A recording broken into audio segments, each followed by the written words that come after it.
bersyukur pada Tuhan karena kebaikannya,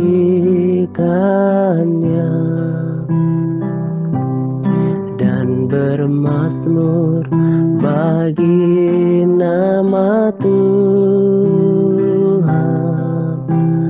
yang maha tinggi.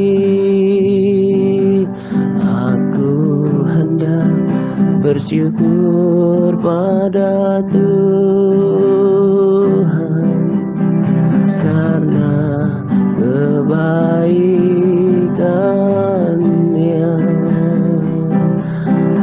dan bermazmur bagi nama Tuhan yang maha tinggi. Ya Tuhan, Tuhan kami, betapa mulianya nama-Mu, Tuhan kami, dimuliakan atas seluruh bumi.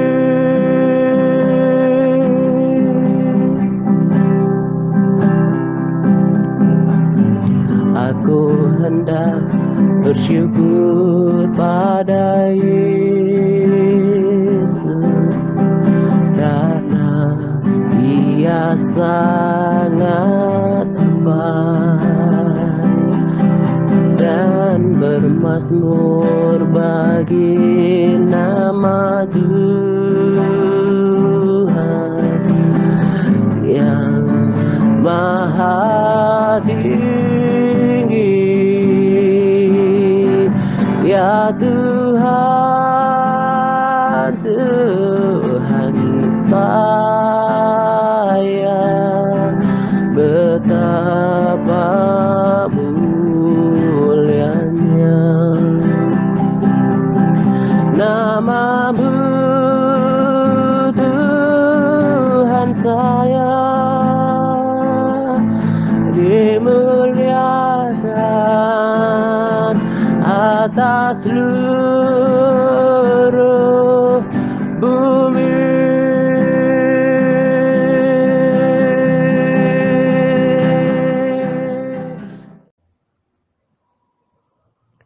Shalom semuanya. Selamat pagi dan salam damai sejahtera untuk kita sekalian. Pada kesempatan ini saya akan berbagi sharing tentang takut akan Tuhan. Jadi selain topik atau tema tentang ketaatan, kekudusan hidup, tentang dosa, takut akan Tuhan merupakan salah satu topik atau tema pengajaran TRC yang dasar, yang fundamental, yang pondasi, yang penting sejak dari dulu. Jadi takut akan Tuhan ini akan sering diulang dan diperdalam. Sebab kalau kita baca firman Tuhan, selain menyangkut ketaatan, takut akan Tuhan juga merupakan hal yang sering dibicarakan. Saya tidak tahu apakah setiap kita sungguh-sungguh memperhatikannya. Nah, sebelum saya masuk pada sharing kali ini, saya akan mengawali dengan berbagi kisah nyata dari orang-orang yang saya kenal, bahkan orang-orang yang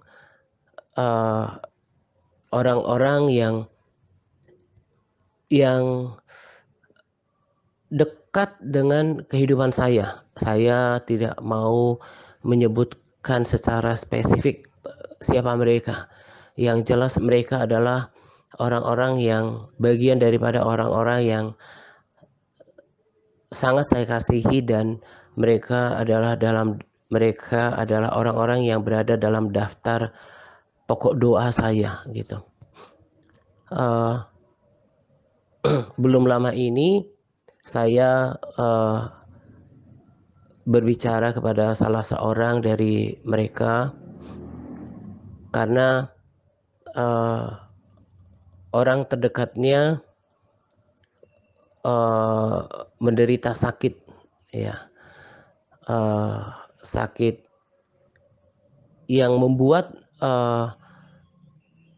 anggota tubuhnya itu lemah dan harus diurus. Kurang lebih mirip seperti stroke, tapi nggak persis seperti itu.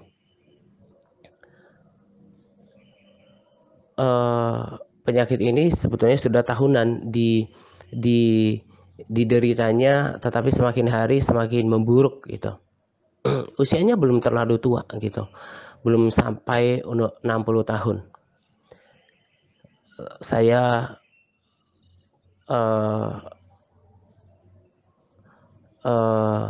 belum lama ini mendengarkan salah seorang hamba Tuhan yang biasa saya rekomendasikan videonya mendoakan ibunda tercintanya yang sudah 72 tahun. Jadi memang rata-rata umur orang sekarang 60 tahun, tapi masih cukup lumayan juga angka ya jumlah orang atau manusia yang hidup kurang lebih 70 tahun gitu. Jadi makanya saya katakan kalau belum mencapai 60 itu masih belum kategori tua sekali kan, belum kategori tua atau tua sekali. Kita lihat aja beberapa sahabat di sini sudah ada di antara kita sudah 60-an tahun dan itu masih bisa mengurus dirinya sendiri gitu. Masih aktif, bahkan melayani gitu. Nah, jadi makanya saya katakan tadi belum termasuk kategori usia lanjut gitu. Orang ini saya kenal dekat, saya kenal baik ketika saya masih kecil, dan saya lihat perilakunya di masa lalu memang sangat jahat gitu. Saya saking jahatnya, yang kejahatannya itu tidak hanya diderita oleh orang-orang yang serumah dengan dirinya, tapi juga keluarga besar gitu. Terutama orang tua tentunya ya, yang berinteraksi dekat dengan kita gitu. Kalau saya boleh contohkan kejahatan orang ini udah sampai ke langit gitu ya, kurang lebih seperti gambaran dosa Sodom dan Gomora, walaupun jenis dosanya nggak sama gitu. Saya hanya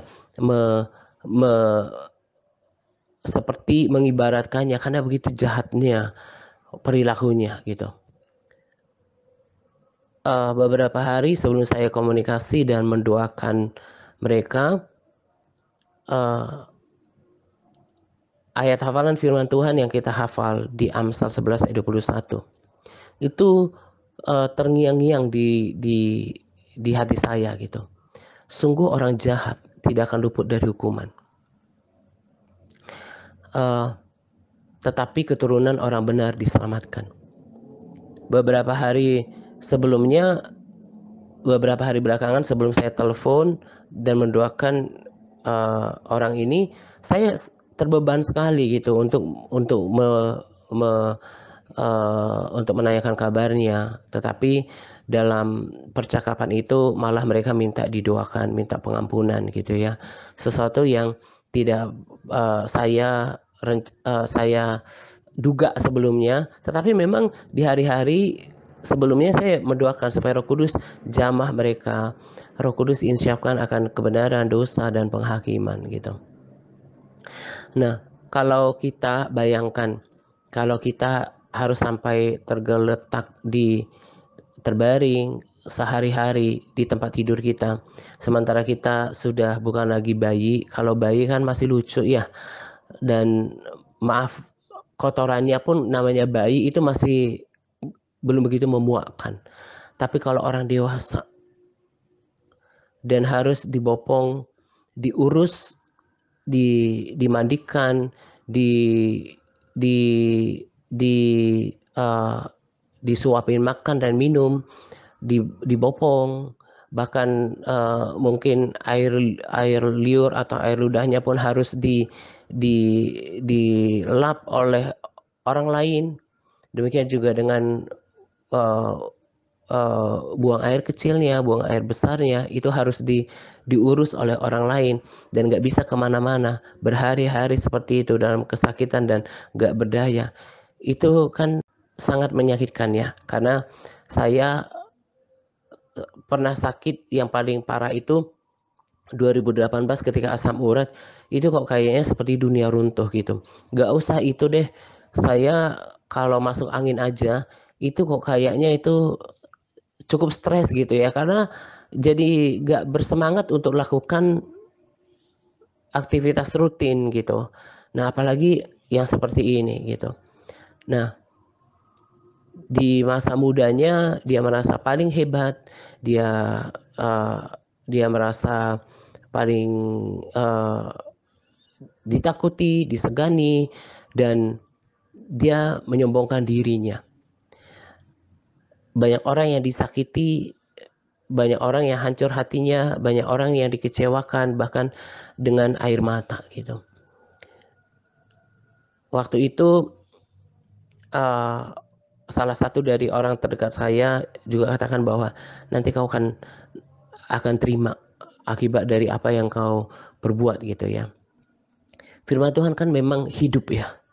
Ini sebetulnya mulai dari awal ini perhatikan kata-kata saya, karena penekanannya bukan kisah ini, tapi kita mau takut sungguh-sungguh sama Tuhan.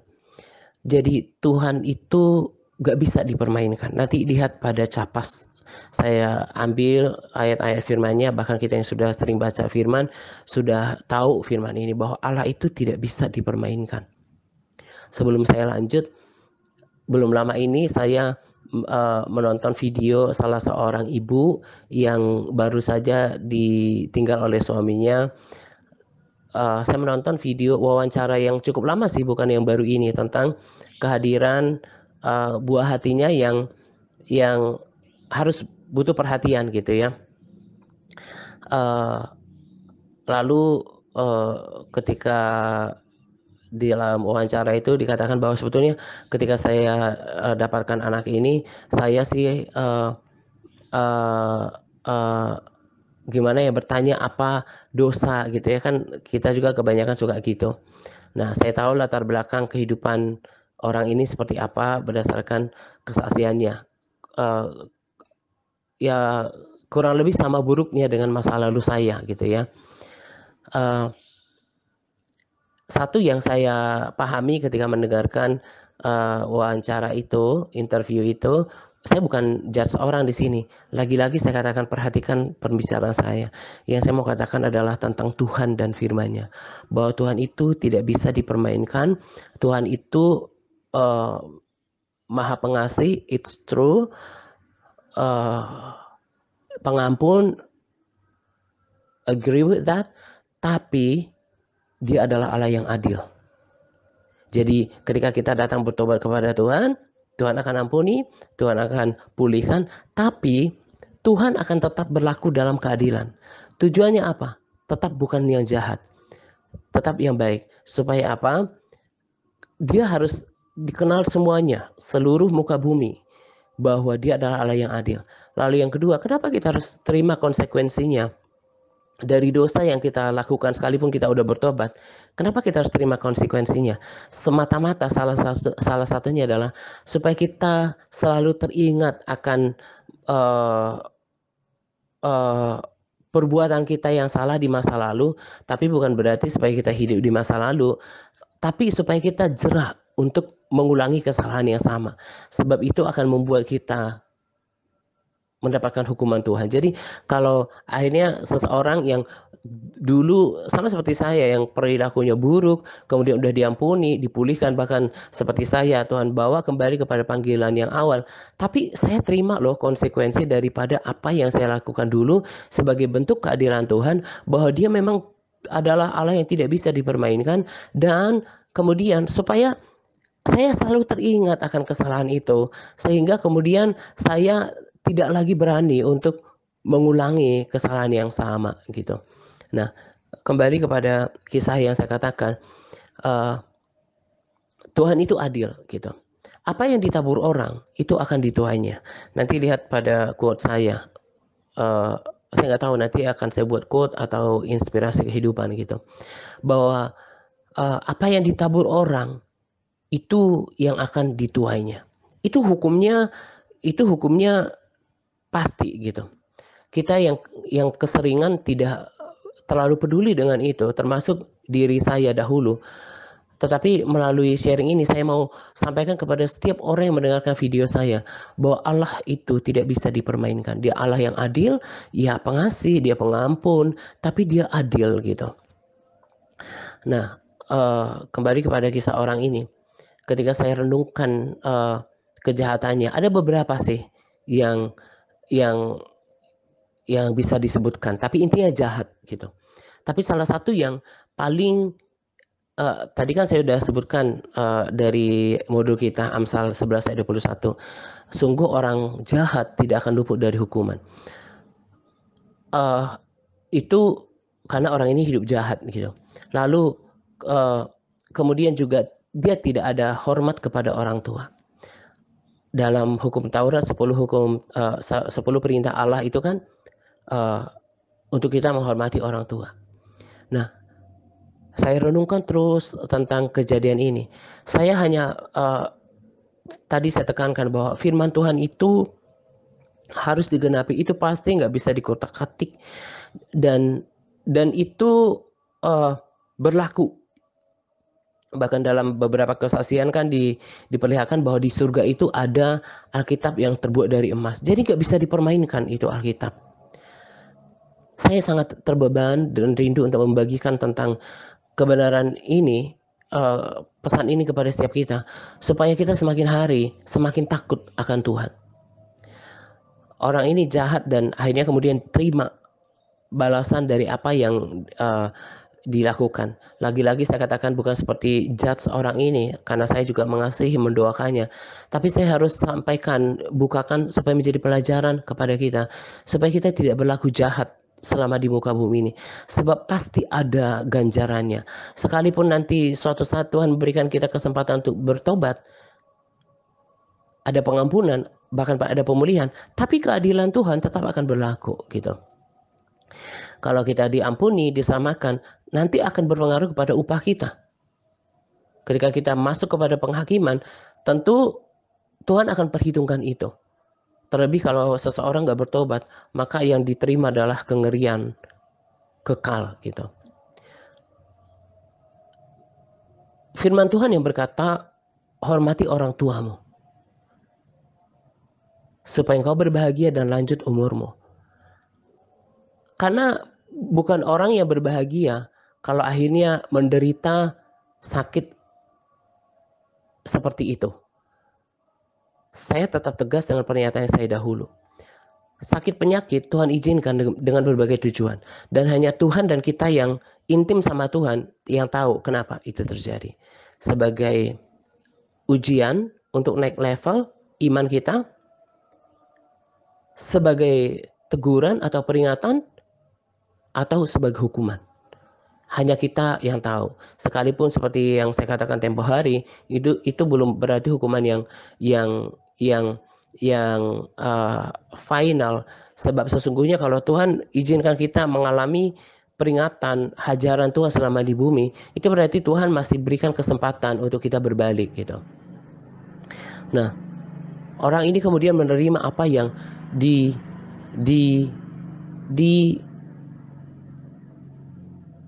taburnya, dan dia menuai. Tadi kan saya katakan kejahatan orang ini memang udah kayak jahatnya itu udah kayak sampai ke langit gitu ya. Tapi apa yang dilakukannya memang nggak semua bentuk dosa, nggak membunuh, yang membunuh secara fisik enggak, merampok enggak, uh, uh, uh, tapi hidup dalam perzinahan, hidup dalam kekerasan rumah tangga, dan tidak menghormati orang tua. Jadi itu kan sebetulnya belum termasuk semua kategori dosa gitu ya. Tapi yang tadi saya katakan bahwa kalau orang kemudian tidak hormat kepada orang tua, maka sebaliknya dia tidak akan berbahagia. Dia akan menderita, apapun bentuknya hanya Tuhan yang tahu gitu ya. Tuhan berusaha untuk meremukkan dirinya, merendahkan dia atas kesombongan di masa lalu. Itu satu. Ada juga orang yang terdekat saya yang saya lihat hampir sepanjang hidupnya bukan cuma susah, tapi menderita terlebih batin karena tidak menghormati orang tua. Jahat dalam perkataannya, jahat dalam perbuatannya. Sekali lagi saya mau katakan, yang dominan daripada dosa-dosa mereka ini adalah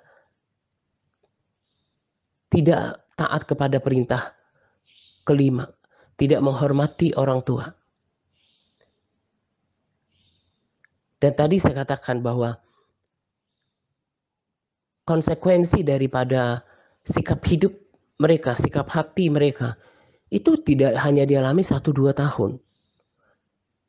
Tapi bukan bertahun-tahun, tapi saya katakan hampir seluruh masa hidupnya. Dan itu bertubi-tubi.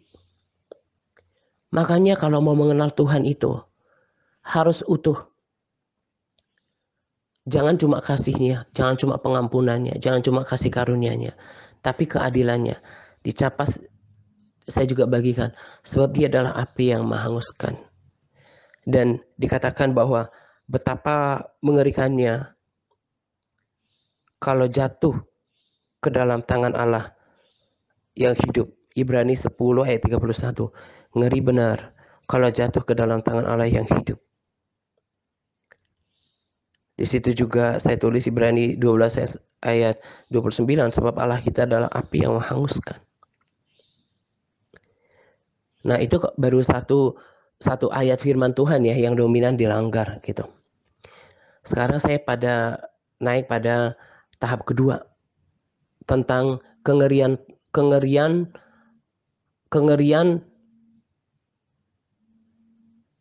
sebagai konsekuensi atas seseorang yang memberontak gitu ya. Sekarang saya masuk pada kisah Musa. Di Ibrani 10 ayat 26 berkata, sebab jika kita sengaja berbuat dosa, sesudah memperoleh pengertian tentang kebenaran, maka tidak ada lagi korban untuk menghapus dosa itu. Ayat 27, tetapi yang ada ialah kematian yang mengerikan.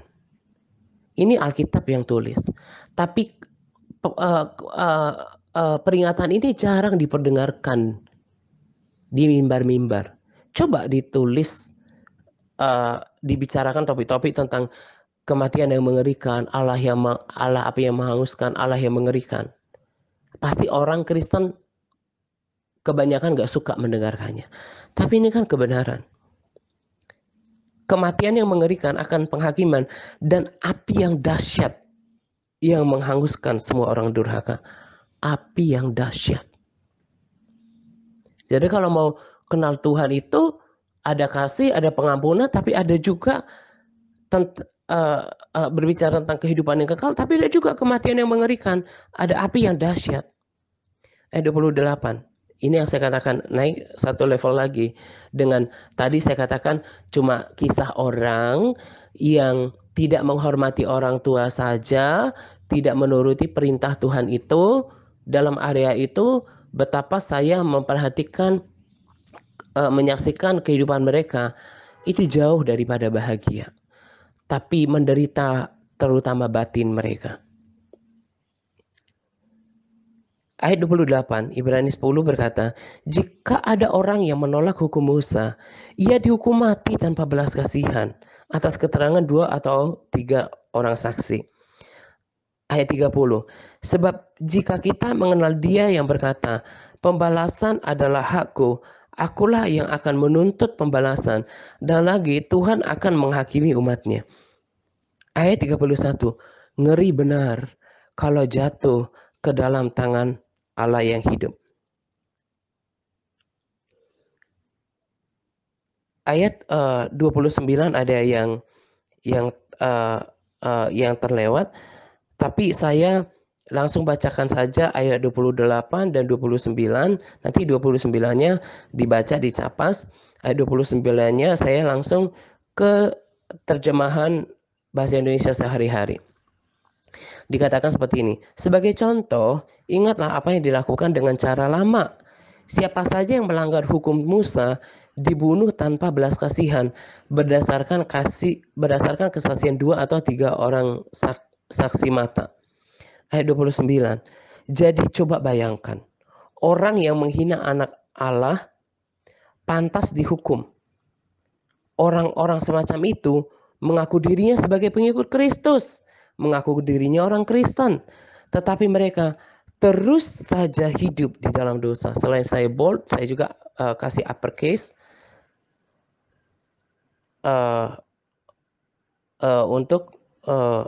untuk kalimat ini.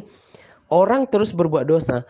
Mereka menganggap murah darah Yesus yang menguduskan kita, yaitu darah yang sudah Dia curahkan untuk membuat sah perjanjian yang baru dengan Allah.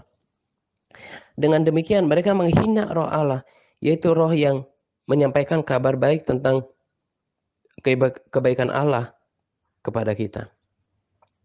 Belum lama saya katakan, kalau kita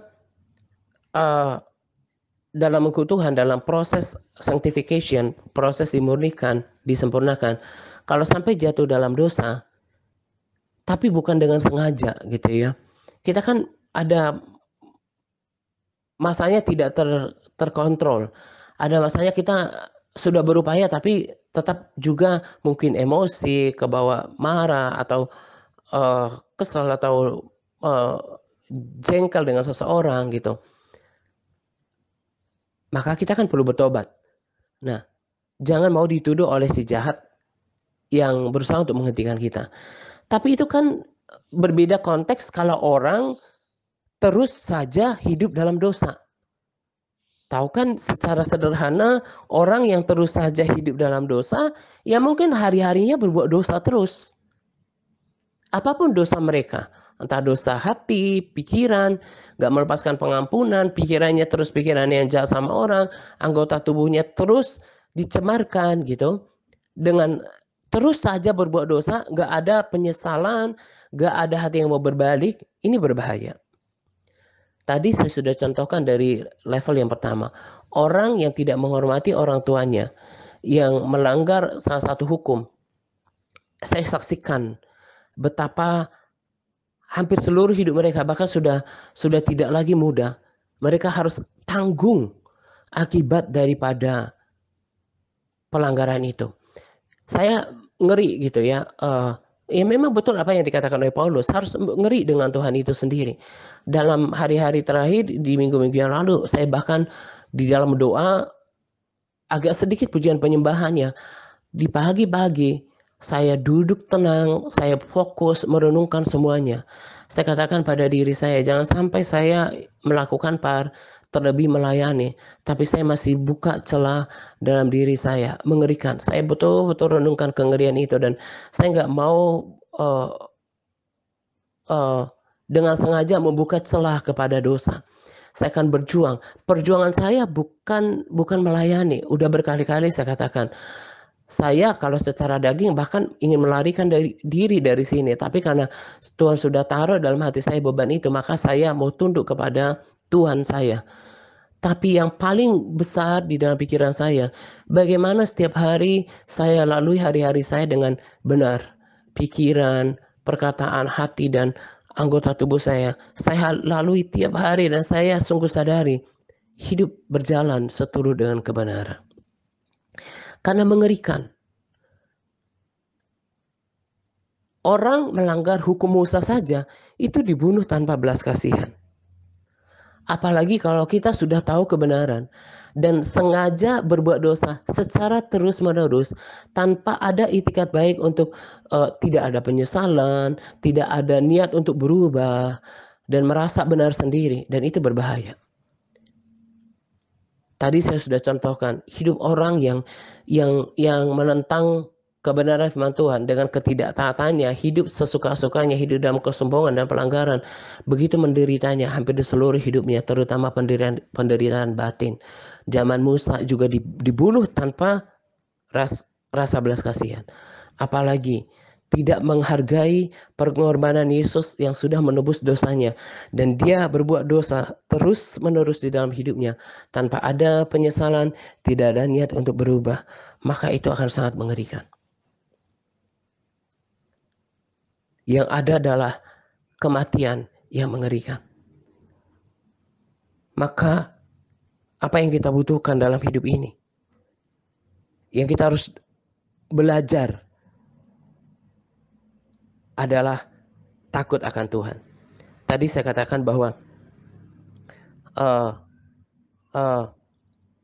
salah satu pesan daripada Alkitab yang saya baca berulang adalah supaya takut akan Tuhan. Kita baca di Amsal 8 ayat 13. Takut akan Tuhan ialah membenci kejahatan. Aku benci kepada kesombongan, kecongkakan, tingkah laku yang jahat, dan mulut penuh tipu muslihat. Kenapa orang, tema ini kan tentang takut akan Tuhan. Kenapa orang seenaknya saja berkata-kata yang jahat, menggosipi orang lain, memfitnah, meremehkan, menjelekkan orang lain, dengan hatinya panas terhadap orang lain, melakukan perbuatan yang jahat dengan hidupnya. Kenapa? Karena orang itu tidak memiliki hati yang takut akan Tuhan. Sementara di Pengkhotbah 12 ayat 13 berkata, akhir kata dari segala yang didengar ialah takutlah akan Allah dan berpeganglah pada perintah-perintahnya, karena ini adalah kewajiban setiap orang. Orang yang dengan beraninya dan gak punya rasa takut untuk berbuat jahat dengan perkataannya, dengan seluruh hidupnya, itu orang yang gak punya takut akan Allah di dalam dirinya. Pengkhotbah 12 ayat 14. Karena Allah akan membawa setiap perbuatan ke pengadilan yang berlaku atas segala sesuatu yang tersembunyi, entah itu baik, entah itu jahat. Ulangan 31 ayat 12 sampai 13. Seluruh bangsa itu berkumpul, laki-laki, perempuan, dan anak-anak, dan orang-orang yang diam di dalam tempat itu, supaya mereka mendengar dan belajar takut akan Tuhan Allahmu. Dan mereka melakukan dengan setia segala perintah hukum Taurat itu.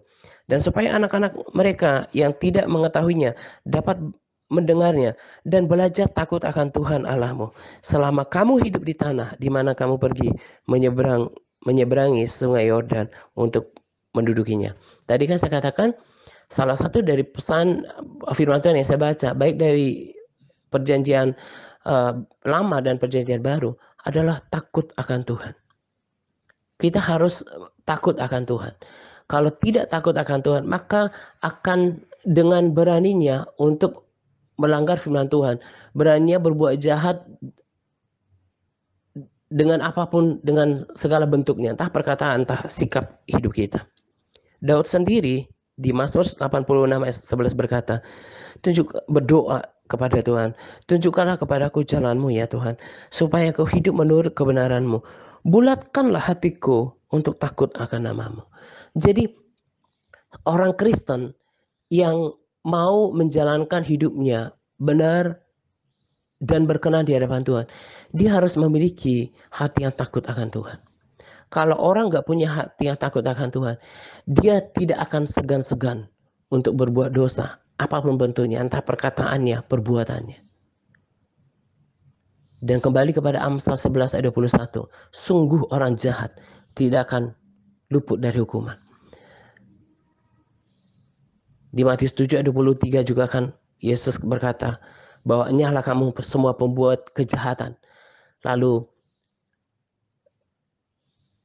di dalam beberapa ayat di perjanjian di kitab Injil juga dikatakan bahwa Tuhan nanti akan memisahkan orang jahat dan orang baik. Jadi orang jahat itu tidak mungkin berkenan di hadapan Tuhan. Sekalipun dia orang Kristen dari orok, Kristen dari kecil, melayani, mendukung pelayanan gereja karena uangnya banyak, mungkin memberikan persembahan banyak, itu tidak akan pernah menjamin kalau sikap hidupnya tidak benar. Apalagi dalam hidupnya dia berbuat jahat. Maka yang kita harus belajar adalah takut akan Tuhan. Salah satu cara untuk kita belajar takut akan Tuhan adalah belajar kisah-kisah di dalam firman Tuhan. Dari berulang-ulang dari kejadian-kejadian di mana ketika Tuhan murka kepada bangsa Israel. Itu kan menjadi pelajaran bagi kita. Bagaimana kita mengerti bahwa Tuhan itu adalah Allah yang murka. Dan itu kita harus belajar. Yang saya pahami, hati yang takut akan Tuhan itu tidak selalu instan, tapi belajar secara bertahap. Oleh pengalaman, oleh pengetahuan tentang kebenaran firman Tuhan, akhirnya hati yang takut akan Tuhan itu terus terbangun. Orang kalau nggak punya takut akan Tuhan, selain dia akan berani berbuat jahat dengan perkataannya dan perbuatannya, dia tidak akan sungkan-sungkan untuk melanggar kebenaran firman Tuhan yang dia sudah tahu. Bahkan bisa-bisa dengan hatinya yang jahat, bisa menuduh orang rohaniawan orang-orang rohaniawan, ya para rohaniawan yang menyampaikan kebenaran dengan bisa memfitnah orang tersebut. Karena apa? Dia tidak memiliki hati yang takut akan Tuhan. Sementara di pengkhotbah tadi, Salomo berkata, sebab takut akan Tuhan itu adalah kewajiban semua orang. Daud berdoa kepada Tuhan, supaya bulatkan hatiku takut akan Engkau. Tapi fakta yang kita lihat, tidak usah kita bicara tentang non-Kristen. Kalau orang di luar Kristen juga kita bisa lihat betapa banyak sekali yang jahat dalam hidupnya. Tapi kalau Kristen, terlebih udah tahu kebenaran, tapi masih jahat dalam pikirannya, jahat dalam perkataannya, jahat dalam perbuatannya. Itu mengerikan sekali. Kalau kita udah belajar kebenaran, setiap hari kita kita baca firman, kita dengarkan khotbah, kita dengarkan sharing, baca konten-konten rohani, kita nonton video, kita banyak tahu tentang kesaksian. Kita udah penuhi dengan kebenaran. Tapi kita masih terus saja berbuat kejahatan, ketidaktaatan dalam kehidupan kita. Hati-hati. Kalau sampai tiba-tiba kesabaran Tuhan selesai atas kita dan gak berikan waktu, maka yang ada adalah kematian yang mengerikan. Pesan saya pada sharing kali ini, yuk kita belajar, kita sama-sama belajar takut akan Tuhan. Belajar takut akan Tuhan. Kita bisa mengenali diri kita. Kalau masih suka berkompromi dengan keakuan kita dan berbuat jahat dengan perkataan dan perbuatan kita, kalau kita masih gak segan-segannya, gak sungkan untuk melanggar firman Tuhan yang kita sudah ketahui, kita belum memiliki hati yang takut akan Tuhan. Dan tadi di Amsal katakan, kalau orang gak memiliki hati yang takut akan Tuhan, dia akan suka berbuat jahat. Ingat Amsal 11 ayat 21 tadi, sungguh orang jahat tidak akan luput dari hukuman. Dari kisah yang pertama, tadi saya katakan, ada orang yang saya lihat, dia tidak hormat kepada orang tuanya.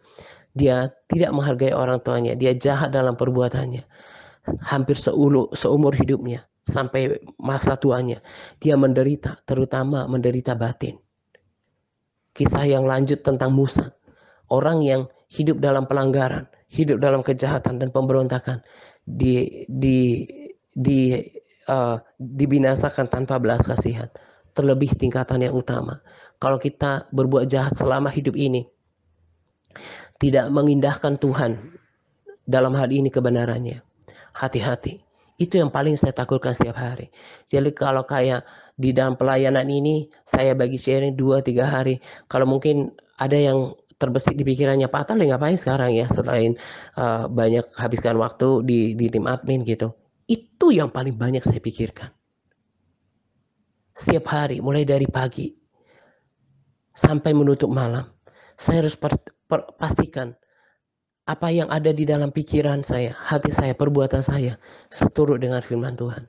Paulus berkata, aku menguasai diriku dalam segala hal, supaya ketika aku sudah selesai memberitakan Injil, jangan sendirinya aku ditolak. Padahal ketika kita kemarin dengarkan khotbah itu, Paulus sudah bertemu dengan Tuhan, didatangi Tuhan Yesus secara pribadi 3 kali. Tetapi dia masih punya ketakutan yang jangan sampai ditolak oleh Tuhan. Sebab apa? Jangan sampai sikap hidup kita ternyata tidak seturut dengan firman Tuhan. Minta hati yang takut akan Tuhan. Saya sering juga berdoa itu. Selain minta hati yang mengasihi, juga minta hati yang takut akan Tuhan. I pray for the holy fear. Saya berdoa untuk takut yang kudus kepada Tuhan.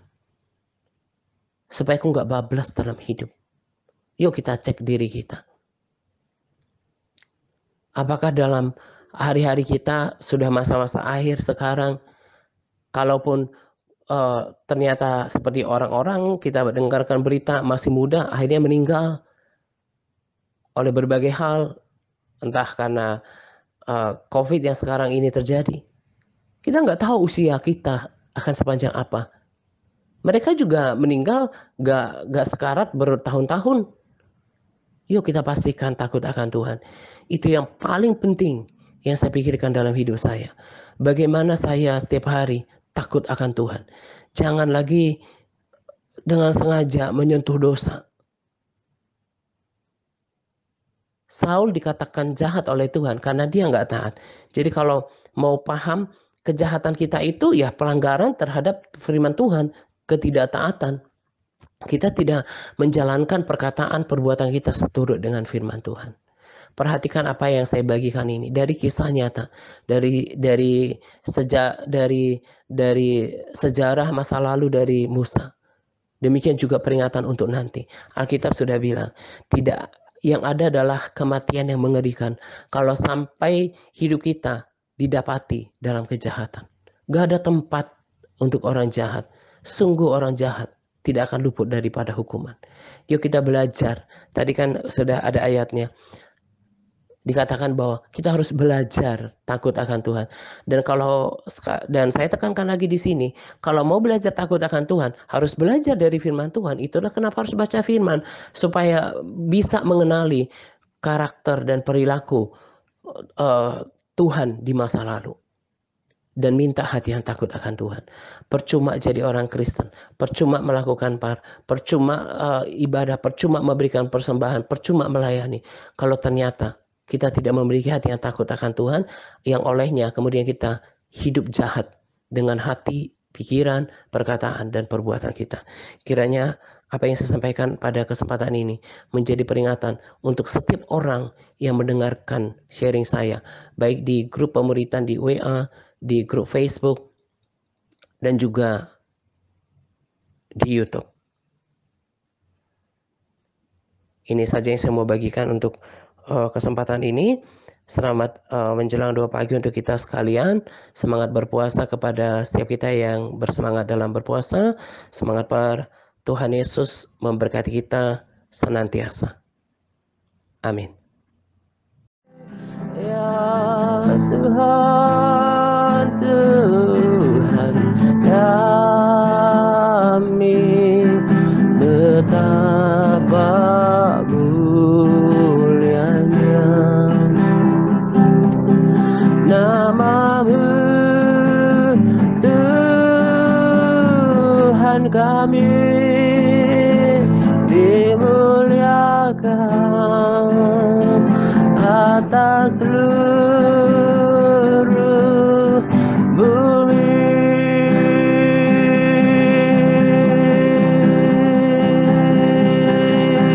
Ya Tuhan, Tuhan kami, betapa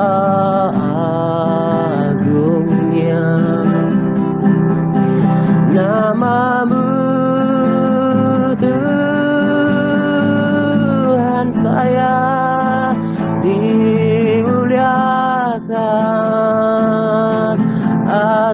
seluruh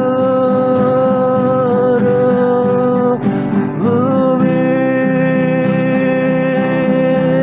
dimuliakan, atas seluruh